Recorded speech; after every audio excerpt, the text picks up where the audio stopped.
നമസ്തേ. ഭാരതത്തിൻ്റെ അതിപുരാതനമായ വിജ്ഞാന ശേഖരമാണ് വേദങ്ങൾ. ഒരുപക്ഷെ ലോകത്തിലെ ഗ്രന്ഥപുരയിലെ ആദ്യ പുസ്തകം വേദങ്ങളാണെന്ന് പറയാം. അനേകം ഋഷികൾ, അതേപോലെ വനിതാരത്നങ്ങളായ ഋഷികമാർ ഒക്കെ എഴുതിയ ഈ മഹത് ഗ്രന്ഥം, അല്ലെങ്കിൽ ഭാരതത്തിൻ്റെ വിജ്ഞാനമായ ഈ നിധി, സാധാരണ ആളുകൾക്ക് ഇപ്പോഴും അറിയില്ല എന്നതൊരു പരമാർത്ഥമാണ്.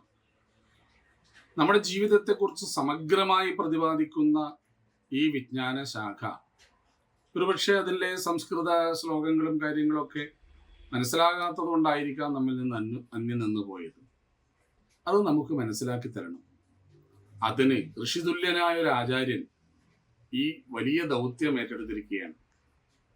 കശ്യപ വേദ റിസർച്ച് ഇൻസ്റ്റിറ്റ്യൂട്ടിൻ്റെ ആചാര്യനായ ആചാര്യൻ ശ്രീ M.R. രാജേഷ് വേദസൂക്തങ്ങളെ വളരെ ലളിതമായിട്ട് ഒരു പുഷ്പം പോലെ, അതുകൊണ്ട് തന്നെ ആയിരിക്കാം ഈ പരിപാടിക്ക് വേദപുഷ്പം എന്ന് പേര് കൊടുത്തത്.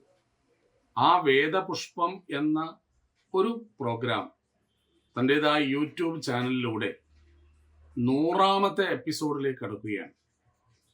അതായത് വേദങ്ങളിൽ പറയുന്ന രീതിയിലുള്ള ജീവിതം നയിച്ച് നമ്മുടെ ജീവിതത്തെ ധന്യമാക്കാൻ, ഒരു യഥാർത്ഥ കുടുംബജീവിതം, എങ്ങനെ നമുക്ക് ധനമുണ്ടാക്കാം. ദരിദ്രരായിട്ട് മരിക്കേണ്ടവരല്ലല്ലോ നമ്മൾ. ലക്ഷ്മി ദേവി ഉപാശ്രയിച്ചുകൊണ്ട് എങ്ങനെ ധനവാനാകാം, എങ്ങനെ ഭാര്യ ഭർത്താക്കന്മാരുടെ യഥാതഥമായ ജീവിതം നയിക്കാം, സത്സന്താനങ്ങൾ, അത് വളരെ വലിയ വിഷയമാണ്.